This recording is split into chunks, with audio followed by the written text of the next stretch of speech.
Chers amis anglais, suite à de récents événements, j'ai malheureusement réalisé que nous devions avoir une petite discussion. Ah, le Royaume-Uni, anciennement l'empire sur lequel le soleil ne se couche jamais, hégémonique en mer et innovant culinairement. Aujourd'hui, je vais vous donner un conseil simple. Il est l'heure. Rentrez à la maison. Non, pas par la pensée, pas dans le cœur, mais littéralement. Le Royaume-Uni doit humblement revenir dans la grande famille de l'Union européenne. Voilà le sujet d'aujourd'hui. Tout d'abord, revenons un petit peu là où tout a commencé. En 2016, vous avez quitté l'Europe sur un coup de tête comme des goujats irresponsables et cela a entraîné beaucoup de conséquences qui nous ont amenés dans ce pétrin. Inflation, panique, tout plein de seniors anglais qui se ruent dans les supermarchés français pour arracher la dernière bouteille de vin abordable, le dernier rouleau de papier toilette. Vos pêcheurs doivent pêcher tout en évitant les canons des pêcheurs français. La Manche va bientôt ressembler aux Caraïbes. Et le plus terrible, c'est que vous avez fait réussir le plan des États-Unis de séparer l'Europe. Vous avez quitté l'Union européenne pour la liberté et aujourd'hui, des trois têtes de proue du mouvement du Brexit, l'un a brisé le record du mandat le plus court, l'autre n'arrive pas à dompter sa crinière, ou ce qu'il en reste, et le dernier, ou le premier, s'il en est, s'est tiré avant même qu'on lui donne le pouvoir. Vous avez essayé, ça n'a pas marché, il est l'heure de rentrer. Imaginez seulement, plus besoin de permis de travail. Dans les aéroports de Berlin, Paris, Rome, plus besoin de faire la queue aux douanes. Vous aurez la file rapide pour l'Union européenne. Tout à vous. Même si je sais que faire la queue chez vous, c'est une tradition ancienne et sacrée, je refuse de croire que vous soyez sortis de l'Europe seulement pour faire la queue. Je pense que vous avez une logique spéciale, mais vous n'êtes pas idiot. En chinois, il y a une expression qui résume très bien votre erreur. C'est « mei ku ying chi ». Soyons honnêtes, vous n'avez jamais cessé de vouloir être dans l'Union. Votre lieu de vacances préféré? La France. Vos marques préférées?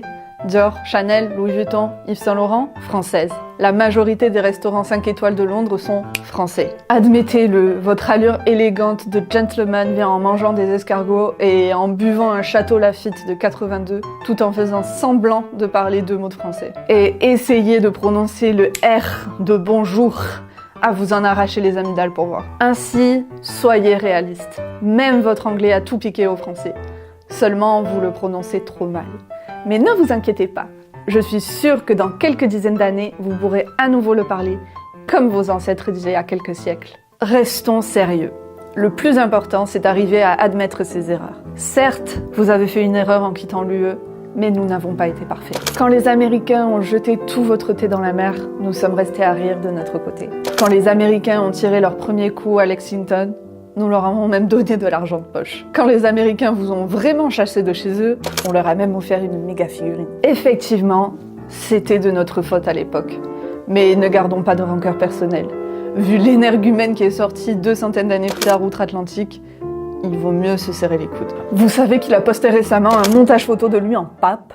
Eh oui, amis anglais, vous avez toujours été un peu étrange, mais vu ce qui se passe de l'autre côté de la mare, comme vous dites, je pense qu'on devrait être du même côté pour le futur de l'Europe et de votre petite île. Pour le futur de l'Europe et de votre petite île. Il est vrai, notre histoire commune ne manque pas de disputes. Depuis que notre Guillaume vous a conquis à Hastings en 1066, nous sentons comme un ressentiment de votre part. Vous nous l'avez bien rendu en essayant de nous reprendre la France. Vous qui d'habitude êtes si flegmatique, vous en êtes venu à brûler une adolescente pleine de bonnes intentions. Alors d'accord, il était bas de notre part d'aller soutenir une guerre d'indépendance. Mais on dirait que vous affichez vos victoires contre Napoléon seulement pour vous faire remarquer. Et oui, amis anglais, car malgré nos chamailleries, aux moments cruciaux, vous avez été là pour nous. Quand vient une menace, nous faisons bloc. Vous avez hébergé la France libre. L'appel du 18 juin a été fait depuis la BBC à Londres. Et cela, nous ne l'oublierons pas. Dans une logique de « il n'y a que moi qui peux le taper ». Et en cela, je pense que vous devez revenir du bon côté de la force. Après tout, historiquement, nous avons toujours été un peu cousins. Revenez, amis anglais, et souvenez-vous, we're all in this together.